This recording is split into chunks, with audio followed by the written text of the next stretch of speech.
ನನ್ನ ಸೊಸೆ ಏನೋ ಕಾರಣಾಂತರಗಳಿಂದ ಚಿಕ್ಕ ವಯಸ್ಸಿನಲ್ಲಿ ಓದೋಕ್ಕಾಗಿಲ್ಲ.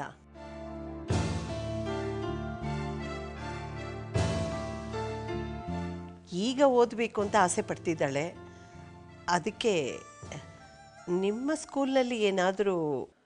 ನಿಮ್ಮ ಸೊಸೆ ಅಂತಂದರೆ ವಿಜಯ್ ದೇಸಾಯಿ ಅವ್ರ ಹೆಂಡತಿ ಅಲ್ವಾ? ಅವ್ರ ಹೆಂಡತಿ ಅಂದಮೇಲೆ ಸ್ವಲ್ಪನಾದರೂ ಎಜುಕೇಷನ್ ಇರಲೇಬೇಕು. ಆದರೆ ನಮ್ಮ ಸ್ಕೂಲ್ನಲ್ಲಿ ಅಷ್ಟು ದೊಡ್ಡವರಿಗೆ ಅಡ್ಮಿಷನ್ ಕೊಡೋದು ಕಷ್ಟ.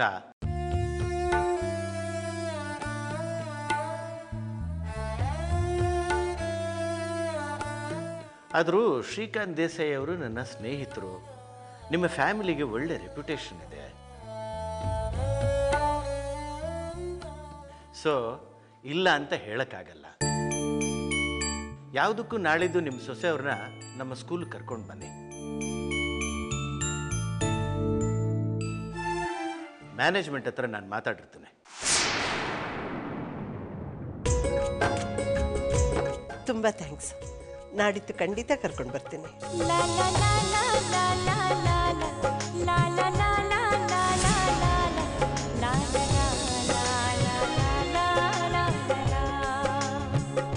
ಹಾಂ, ಹಾಗೆ ಸ್ಟೂಡೆಂಟ್ ಜೊತೆಗೆ ಅವ್ರ ಹಸ್ಬೆಂಡು ಬರಬೇಕಾಗುತ್ತೆ.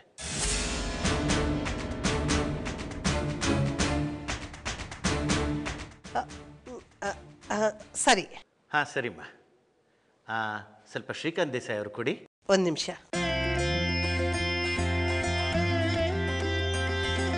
ರಮಾಕಾಂತ್, ತುಂಬ ಥ್ಯಾಂಕ್ಸ್. ನಿಮ್ಮ ಈ ಸಹಾಯನ ನಾನು ಯಾವತ್ತೂ ಮರೆಯಲ್ಲ. ಕವಿಗಳೇ, ಅದರಲ್ಲೇನಿದೆ ಬಿಡಿ. ನಿಮ್ಮ ಶ್ರೀಮತಿಯವರು ತಮ್ಮ ಸೊಸೆನ ಓದಿಸ್ಬೇಕು ಅಂತ ಅಷ್ಟೊಂದು ಆಸಕ್ತಿ ತೋರಿಸ್ತಾ ಇದ್ದಾರಲ್ಲ, ಅದೇ ನನಗೆ ಸಂತೋಷ. ಥ್ಯಾಂಕ್ಸ್. ನಾಳಿದ್ದು ಮೀಟ್ ಮಾಡೋಣ. ಓಕೆ, ಬಾಯ್. ಇದಕ್ಕೆ ಹೇಳೋದು ದೇವರಿದ್ದಾನೆ ಅಂತ. ಈ ಸ್ಕೂಲಲ್ಲಿ ಅಮೃತ ಖಂಡಿತ ಸೀಟ್ ಸಿಗುತ್ತೆ.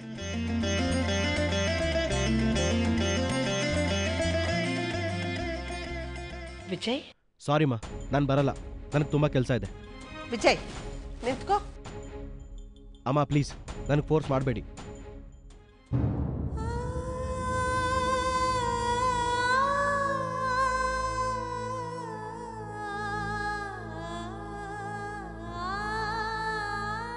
ಬಂಗಾರಿ, ಬೇಜಾರು ಮಾಡ್ಕೋಬೇಡ. ಈ ಶಾಲೆಯಲ್ಲಿ ನಿನ್ಗೆ ಅವಕಾಶ ಸಿಗಲಿ.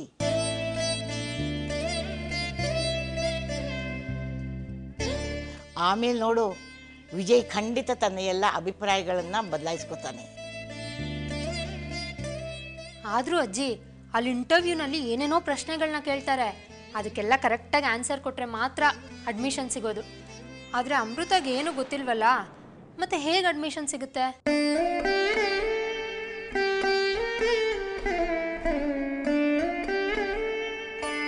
ಸಿಗುತ್ತೆ, ಖಂಡಿತ ಸಿಗುತ್ತೆ.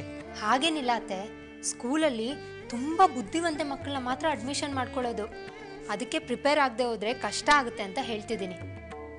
ನೀವೇ ನೋಡಿದಿರಲ್ಲ, ಈಗ LKG UKG ಮಕ್ಕಳು ಎಷ್ಟು ಶಾರ್ಪ್ ಬ್ರಿಲಿಯಂಟ್ ಆಗಿರ್ತಾರೆ ಅಂತ. ವರ್ಷ, ಅದರ ಚಿಂತೆ ನಿನಗೆ ಬೇಡ. ಅವಳನ್ನ ಹೇಗೆ ಪ್ರಿಪೇರ್ ಮಾಡಬೇಕು ಅಂತ ನನಗೆ ಗೊತ್ತಿದೆ. ಅಮೃತ, ನಿನ್ನ ಕೆಲಸ ಮುಗಿಸ್ಕೊಂಡು ನನ್ನ ರೂಮಿಗೆ ಬಾ.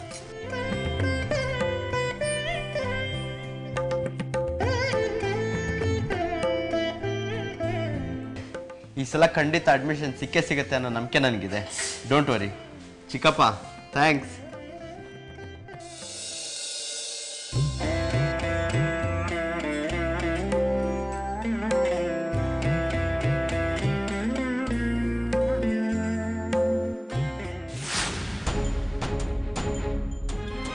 ವಿಜಯ್, ನಿನ್ನ ಹತ್ರ ಒಂದು ವಿಷಯ ಮಾತಾಡಬೇಕು. ಗೊತ್ತು. ಏನು ನಿರ್ಧಾರ ತಗೊಂಡೆ? ಅವಳ ವಿಷಯದಲ್ಲಿ ನನ್ನ ನಿರ್ಧಾರ ಯಾವತ್ತೂ ಬದಲಾಗಲ್ಲ. ಕಾರಣ? ಅವಳು ಬದಲಾಗಲ್ಲ, ಅದಕ್ಕೆ. ಆ ಬದಲಾವಣೆ ತಗೊಂಡು ಬರಬೇಕು ಅನ್ನೋದೇ ನನ್ನ ಪ್ರಯತ್ನ. ನಿಮ್ದು ವ್ಯರ್ಥ ಪ್ರಯತ್ನ. ಹಾಗಾಗ್ಲಿ ಅನ್ನೋದೇ ನಿನ್ನ ಆಸೆನಾ? ಅವಳ ವಿಷಯದಲ್ಲಿ ನಿನ್ನ ನಿರ್ಧಾರ ಬದಲಾಗಬೇಕು ಅನ್ನೋದಕ್ಕೋಸ್ಕರನೇ ಅವಳು ಬದಲಾಗ್ತಾ ಇದ್ದಾಳೆ. ಅದನ್ನ ಯಾಕಪ್ಪ ನೀನು ಒಪ್ಕೊಳ್ತಾ ಇಲ್ಲ? ಇಷ್ಟು ದಿನ ಮನೆ ಒಳಗೆ ತೊಂದರೆ ಅನುಭವಿಸಿದ್ದನ್ನ ಹೊರಗೂ ಅನುಭವಿಸೋದು ಬೇಡ ಅಂತ. ಅದೆಲ್ಲ ಕೊನೆ ಆಗ್ಬೇಕು ಅನ್ನೋ ಆಸೆನೇ ನಿನಗಿಲ್ವಾ? ನನ್ನ ಆಸೆಗಳೆಲ್ಲ ಯಾವತ್ತೋ ಸತ್ತೋಗಿದೆ. ಈಗ ನನ್ನಲ್ಲಿ ಯಾವ ಆಸೆನೂ ಉಳಿದಿಲ್ಲ, ನಿಮ್ಮ ಸುಖ ಸಂತೋಷ ಬಿಟ್ಟು. ನನ್ನ ಸುಖ ಸಂತೋಷ ಇರೋದು ನೀನು ಅವಳು ಅನ್ಯೋನ್ಯವಾಗಿರೋದ್ರಲ್ಲಿ. ಇಷ್ಟು ವರ್ಷ ಅವಳು ನಿಮ್ಮ ಪಾಲಿಗೆ ಇರಲಿಲ್ಲ, ನಾನಿದ್ದೆ, ಇನ್ನು ಮುಂದೆನೂ ಇರ್ತೀನಿ. ಆದರೆ ನಿನ್ನ ಪಾಲಿಗೆ ನನ್ನ ನಂತರ ಯಾರಿರ್ತಾರೆ? ನನಗದರ ಅವಶ್ಯಕತೆ ಇಲ್ಲ. ನನಗಿದೆ. ನನ್ನ ಕಣ್ಮುಂದೆ ನನ್ನ ಮಗನೂ ಸೊಸೆನೂ ಸಂತೋಷವಾಗಿ ಇರೋ ಹಾಗೆ ಮಾಡಬೇಕಾಗಿರೋ ಜವಾಬ್ದಾರಿ ನನಗಿದೆ. ಅದನ್ನು ನಾನು ಬದುಕಿರೋವಾಗಲೇ ಮಾಡಿ ಮುಗಿಸ್ಬೇಕು. ಈಗ ನಾನು ಏನು ಮಾಡಬೇಕು ಅಂತೀರಾ? ನಾಳೆ ಅವಳ ಸ್ಕೂಲ್ ಅಡ್ಮಿಷನ್ಗೆ ನೀನು ಬರಬೇಕು. ಅವಳು ಸ್ಕೂಲ್ಗೆ ಹೋಗಿ ಎಜುಕೇಟೆಡ್ ಆಗ್ತೀನಿ ಅಂದರೆ ಅದು ನಿಮ್ಮಾಸನೆ ಆಗಿದ್ರೆ ನನಗೇನು ಅಭ್ಯಂತರ ಇಲ್ಲ. ನಾನು ಬೇಡ ಅಂತಾನೂ ಹೇಳಲ್ಲ, ಆದರೆ ನಾನು ಬರಲ್ಲ. ಈ ವಯಸ್ಸಲ್ಲಿ ಅವಳು ಸ್ಕೂಲ್ಗೆ ಹೋಗ್ಬೇಕು ಅನ್ನೋದು ನನ್ನ ಆಸೆ ಅಲ್ಲ. ಆದರೆ ಅಜ್ಞಾನದಿಂದ ಪದೇ ಪದೇ ಅವಳು ಮಾಡ್ತಾ ಇರೋ ತಪ್ಪುಗಳು ನಿಲ್ಲಬೇಕು, ಅವಳ ಬುದ್ಧಿ ಬೆಳಿಬೇಕು. ಹಾಗಾಗಬೇಕು ಅಂದರೆ ಅವಳು ಸ್ಕೂಲ್ಗೆ ಹೋಗಲೇಬೇಕು. ಅದಕ್ಕೆ ಅವಳು ಸ್ಕೂಲ್ಗೆ ಹೋದ್ರೆ ನನಗೆ ಅಭ್ಯಂತರ ಇಲ್ಲ ಅಂತ ಹೇಳಿದ್ನಲ್ಲ, ಕಳಿಸಿ. ಆದರೆ ಯಾವುದಕ್ಕೂ ನನ್ನ ಫೋರ್ಸ್ ಮಾಡಬೇಡಿ. ಹಾಗೆ ಅವಳ ಮೇಲೆ ಭರವಸೆ ಇಡಬೇಡಿ, ನಿರಾಶರಾಗ್ತೀರಾ. ನನ್ನ ಸೊಸೆ ಮೇಲೆ ನನಗಿನ್ನೂ ಭರವಸೆ ಇದೆ. ಅದು ಆಮೇಲೆ ನಿನಗೆ ಅರ್ಥ ಆಗುತ್ತೆ. ಎಲ್ಲದಕ್ಕೂ ಕಾಲ ಉತ್ತರ ಕೊಡುತ್ತೆ.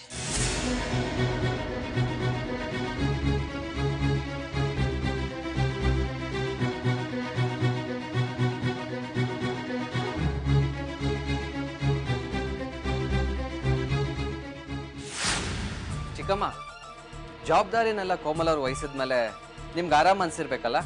ಹಾ, ತುಂಬಾ ಆರಾಮಾಗಿದೆ.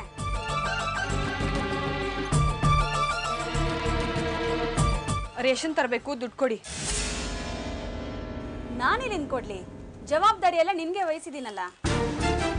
ಜವಾಬ್ದಾರಿ ವಹಿಸಿದ ತಕ್ಷಣ ದುಡ್ಡೇನು ಉತ್ಪತ್ತಿ ಆಗ್ಬಿಡಲ್ಲ. ಕ್ಯಾಶ್ ಬಾಕ್ಸ್ ಇಂದ ತೆಗೆದುಕೊಡಿ, ಅದರಲ್ಲೇ ಮನೆ ಖರ್ಚಿಗೆ ಒಂದಿಷ್ಟು ಬಳಸ್ಕೋಬಹುದು. ಏನ್ ಕರಣ್? ಹೌದೌದು, ಬರೋ ಲಾಭದಲ್ಲಿ ಮನೆ ಖರ್ಚಿಗೆ ಇಷ್ಟು ಅಂತ ಬಳಸ್ಬೋದು. ಚಿಕ್ಕಮ್ಮ, ಅವ್ರಿಗೆ ದುಡ್ಡು ಕೊಡಿ.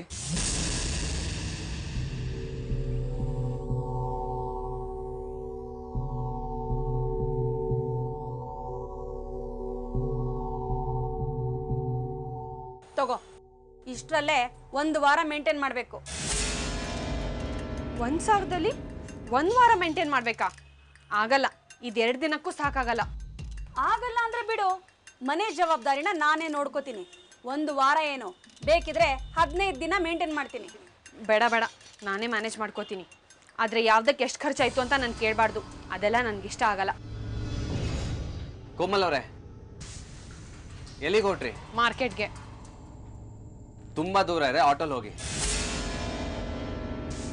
ಇನ್ನು ನಡ್ಕೊಂಡು ಹೋಗ್ತೀನಿ, ಆಟೋದಲ್ಲೇ ಹೋಗ್ತೀನಿ. ನೋಡು, ನಿನಗೂ ಹೇಗೆ ಮಾತಾಡ್ತಾಳೆ ಅಂತ. ಚಿಕ್ಕಮ್ಮ, ಹಾಗೆ ಮಾತಾಡೋದು ಅವ್ರ ಸ್ವಭಾವ, ಏನು ಮಾಡೋಕ್ಕಾಗತ್ತೆ ಬಿಡಿ. ಕೋಮಲ್, 2 ದಿನಕ್ಕೆ ನನ್ನಿಂದ ಜವಾಬ್ದಾರಿ ನಿಭಾಯಿಸೋಕ್ಕಾಗಲ್ಲ ಅಂತ ನೀನೇ ಬಂದು ಕ್ಷಮೆ ಕೇಳಿ ಬೀಗಿದ ಕೀಗೊಂಚಲನ್ನ ವಾಪಸ್ ಕೊಡೋ ಹಾಗೆ ಮಾಡಲಿಲ್ಲ ಅಂದರೆ ನಾನು ಯಶೋದಾನೇ ಅಲ್ಲ.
ವಿಜಯ್, ನಾಳೆ ಅಮೃತ ಸ್ಕೂಲ್ಗೆ ಹೋಗ್ತಿದ್ದಾಳೆ, ಗೊತ್ತಿದೆಯಲ್ಲ? ನೀನು ಅವಳ ಜೊತೆ ಹೋಗಬೇಕು. ಬದುಕಿನ ಭಾವಲಹರಿ ಅಮೃತವರ್ಷಿಣಿ. ಅಜ್ಜಿ, ಅದ್ರ ಬಗ್ಗೆ ನಾನು ಅಮ್ಮನ ಹತ್ರ ಮಾತಾಡಿದ್ದೀನಿ. ನಿಮ್ಗೇನೇ ಕ್ಲಾರಿಫಿಕೇಶನ್ ಬೇಕಿದ್ರೂ ಅಮ್ಮನ ಹತ್ರ ಕೇಳ್ಕೊಳ್ಳಿ.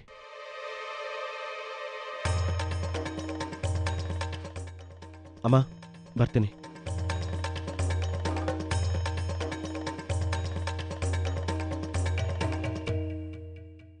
ಅದಕ್ಕೆ ಡೋಂಟ್ ವರಿ, ನಿಮ್ಮ ಜೊತೆ ನಾನು ಬರ್ತೀನಿ. ಅಜ್ಜಿ, ಅಮ್ಮ, ಚಿಕ್ಕಮ್ಮ, ಹೋಗ್ಬರ್ತೀನಿ. ವರ್ಷ ಬಾಯ್. ಅಮೃತ, ತಿಂಡಿ ತಿಂದ್ಬಿಟ್ಟು ನನ್ನ ರೂಮಕ್ಕೆ ಬಾ. ಅಲ್ಲಿ ಹೇಗೆ ನಡ್ಕೋಬೇಕು ಅಂತ ಹೇಳ್ಕೊಡ್ತೇನೆ. ಸರಿ ಅತ್ತೆ. ವರ್ಷ, ಇವತ್ತು ಕೆಲಸ ಎಲ್ಲ ನೀನು ನೋಡ್ಕೋಬೇಕು. ನನ್ನ ತಂಗಿಗೋಸ್ಕರ ಅಷ್ಟು ಮಾಡದೇ ಇರ್ತೀನಿ ಅತ್ತೆ. ಅಮೃತ, ಅತ್ತೆ ಹೇಳ್ಕೊಟ್ಟಿದ್ದೀನ ಶ್ರದ್ಧೆಯಿಂದ ಕಲ್ತ್ಕೋ. ಸಾಕು ನೀನು ಉಪದೇಶ. ಕೆಲಸ ನೋಡ್ಕೋ.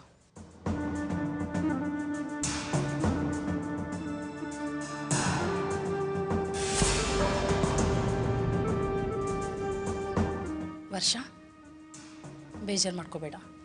ನೋಡಿ ಅತ್ತೆ, ನನ್ನ ತಂಗಿ ಅಂತ ಅವಳಿಗೆ ಎಷ್ಟೊಂದು ಸಪೋರ್ಟ್ ಮಾಡ್ತೀನಿ. ಆದರೂ ಎಲ್ಲ ವಿಷಯದಲ್ಲೂ ಹೀಗೆ ಚುಚ್ಚು ಮಾತಾಡ್ತಾರೆ. ನನಗೆ ಎಷ್ಟು ನೋವಾಗುತ್ತೆ ಗೊತ್ತಾ? ಶಕುಂತಲೆಗೆ ನಿನ್ನ ಮೇಲಿರೋ ಅಭಿಪ್ರಾಯನ ಬದಲಾಯಿಸೋ ಜವಾಬ್ದಾರಿ ನಿನ್ನ ಮೇಲಿದೆ. ಅದಕ್ಕೆ ನಿನಗೊಂದು ಒಳ್ಳೆ ಅವಕಾಶ ಸಿಕ್ಕಿದೆ. ಅವಳು ಹೇಳಿದ ಎಲ್ಲ ಕೆಲಸನೂ ಅಚ್ಚುಕಟ್ಟ ಮಾಡಿ ಮುಗಿಸು. ಆಗ ಅವಳು ಖಂಡಿತ ಹೀಗೆ ಮಾತಾಡಲ್ಲ. ಹೋಗು.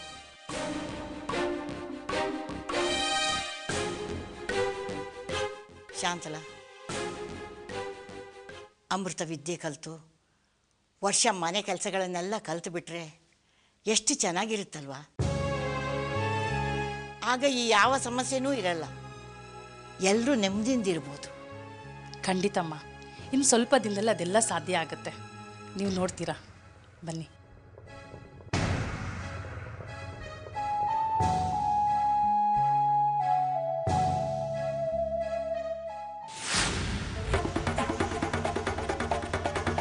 ಮಾರ್ಕೆಟ್ ಹೋಗಿ ಬರೋಕ್ಕೆ ಇವಳಿಗೆ ಇಷ್ಟೊತ್ತು ಬೇಕು.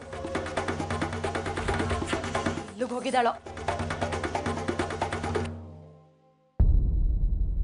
ಬಂದ್ಲು ಮಹಾರಾಣಿ.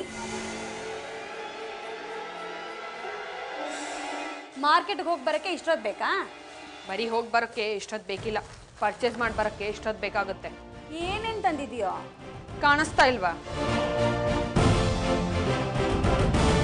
ಅಕ್ಕಿ ತರಕಾರಿನೇ ಕಾಣ್ತಿಲ್ಲ, ಬರೀ ಪ್ಯಾಕೆಟ್ಗಳು ಬಾಟ್ಲ್ಗಳೇ ಕಾಣ್ತಿವೆ.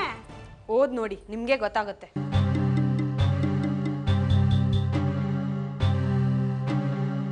ತೆಂಗು, ಯಮ, ಏನೇ ಇದು? ಇದನ್ನ ತಿಂದು ಡೆಂಗು ಜ್ವರ ಬರೆಸ್ಕೊಂಡು ಸೀದಾ ಯಮಲೋಕಕ್ಕೆ ಹೋಗ್ಬೇಕಾ? ನೀವೇ ಯಮಲೋಕಕ್ಕೆ ಹೋಗ್ಬಿಡ್ಬೇಕು. ಇದೇನಿದು? ಪಜಟ. ಅದು ಪಜಟ ಅಲ್ಲ, ಪಾಸ್ತಾ ಅಂತ. ಏನ್ ಪಾಸ್ತಾನೋ ಪಾಷಾಣನೋ? ಅಲ್ಲ, ನೀನ್ ಹೋಗಿದ್ದು ರೇಷನ್ ತರಕ್ತಾನೆ. ಏನಿದೆಲ್ಲ? ಇದು ರೇಷನ್ನೇ. ಇದೇನ್ ಮಾಡಕ್ಕೆ? ತಿನ್ನೋಕೆ. ಇದನ್ ತಿನ್ಬೇಕಾ? ಇದಕ್ಕೆಲ್ಲ ಎಷ್ಟಾಯ್ತು? ಅಯ್ಯೋ ಅಯ್ಯೋ ಅಯ್ಯೋ ಅಯ್ಯೋ, ಇದಕ್ಕೆಲ್ಲ ಇಷ್ಟೊಂದು ಬೆಲೆನಾ? ನಿನ್ ತಲೆ ಸರಿ ಇದೆಯೋ ಇಲ್ವೋ? ಕುರ್ಕುರ್ ತಿಂಡಿ ತರಕ್ಕೆ ಇಷ್ಟೊಂದು ದುಡ್ಡು ಕೊಟ್ಟಿದೆಯಲ್ಲ? ಈಗ ಮನೆ ಜವಾಬ್ದಾರಿ ಎಲ್ಲ ನಂದು. ಯಾವ್ದಕ್ಕೆ ಎಷ್ಟು ಖರ್ಚು ಮಾಡಬೇಕು ಅಂತ ನನ್ಗೆ ಸೇರಿದ್ದು. ಅದಕ್ಕೆಲ್ಲ ನೀವು ತಲೆ ಕೆಡ್ಸ್ಕೋಬೇಡಿ. ಎಲ್ಲಿಗೆ ಹೋಗ್ತಿದ್ಯಾ? ಅಡುಗೆ ರೆಡಿ ಮಾಡಕ್ಕೆ. ಆದ್ಮೇಲೆ ಕರಿತೀನಿ, ಅಲ್ಲಿ ತನಕ ತೆಪ್ಪಕ್ಕೆ ಕೂತೀರಿ.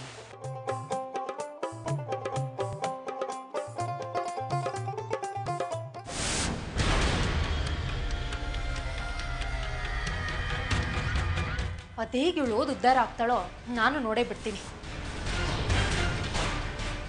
ಇವಳು ವಿದ್ಯೆ ಕಲಿಯೋಕ್ಕೂ ಮುಂಚೆನೆ ಮನೆ ಕೆಲಸದಲ್ಲಿ ಸೈ ಅನ್ಸ್ಕೊಂಡು ಆ ಶಕುಂತಲಾ ದೇವಿಗೆ ಇನ್ಸಲ್ಟ್ ಆಗೋ ಹೋಗಿ ಮಾಡಲಿಲ್ಲ ಅಂದರೆ ನಾನು ವರ್ಷ ಅಲ್ಲ.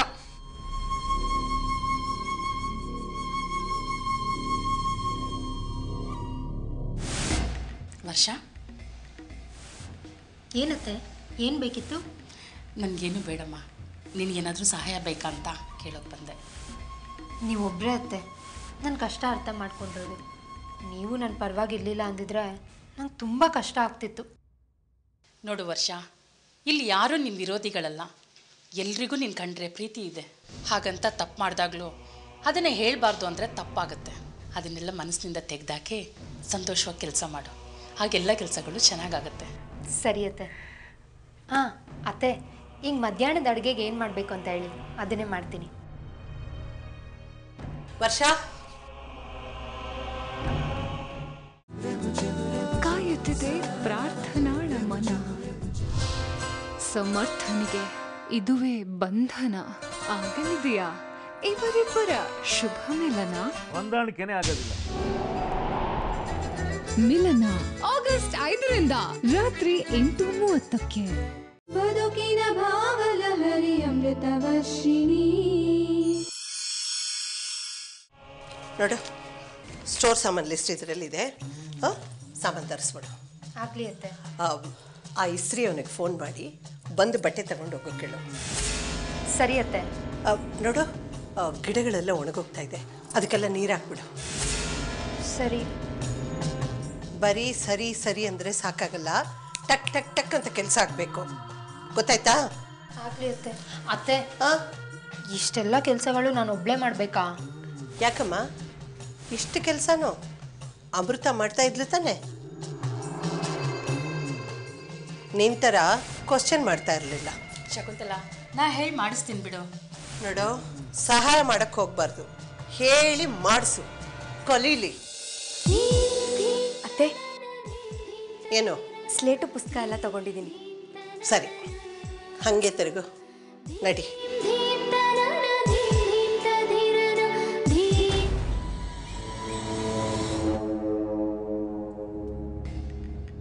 ವರ್ಷ, ಅಲ್ಲಿ ಇಷ್ಟು ಕೊಡು. ಅಂಗಡಿಯವ್ರಿಗೆ ಫೋನ್ ಮಾಡಿ ನಾನು ತರಿಸ್ತೀನಿ. ನೀನು ಅಡುಗೆ ಕೆಲಸ ಮುಗಿಸಿ ಇಸ್ತ್ರಿ ಅವನಿಗೆ ಬಟ್ಟೆ ಕೊಟ್ಬಿಡು. ಥ್ಯಾಂಕ್ಸ್ ಅತ್ತೆ.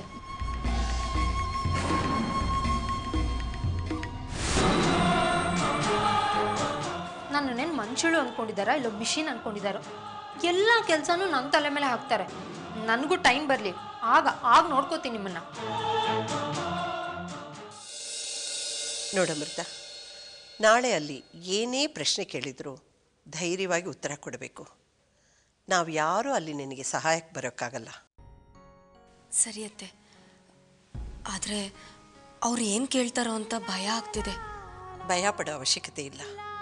ಅವರು ಏನು ಕೇಳ್ತಾರೆ ಅಂತ ಗೊತ್ತಿಲ್ಲದೆ ಇದ್ದರೂ ಹೊಸದಾಗಿ ಸೇರೋ ಸ್ಟೂಡೆಂಟ್ಸಿಗೆ ಒಂದಿಷ್ಟು ಸಾಮಾನ್ಯ ವಿಷಯಗಳು ಗೊತ್ತಿರಬೇಕು. ಅದನ್ನು ನಾನು ಹೇಳ್ಕೊಡ್ತೀನಿ, ನಿನ್ನ ಗಮನ ಇಟ್ಟು ಕಲ್ತ್ಕೋ. ಸರಿ ಅತ್ತೆ. ಈಗ ಮೊದಲು ಅ ಹೇಳ್ಕೊಡ್ತೀನಿ. ಅತ್ತೆ, ಆ 4 ಅಕ್ಷರ ನನಗೆ ಬರುತ್ತೆ. ಗುಡ್. ಮುಂದಿನ ಅಕ್ಷರಗಳನ್ನ ಹೇಳ್ಕೊಡ್ತೀನಿ, ಕಲ್ತ್ಕೋ. ನೋಡಿಲಿ, ಊ ಊ, ರು, ಎ. ಸರಿಯಾಗಿ ನೋಡು. ಎ, ಐ, ಓ, ಓ, ಔ,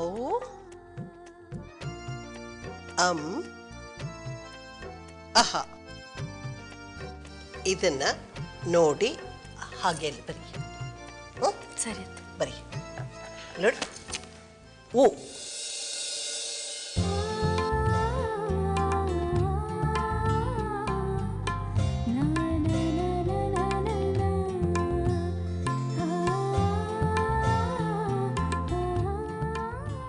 ಬದುಕಿನ ಭಾವಲಹರಿ ಅಮೃತವರ್ಷಿಣಿ, ಧರಣಿಗೆ ಜೀವಧಾರೆ ಅಮೃತ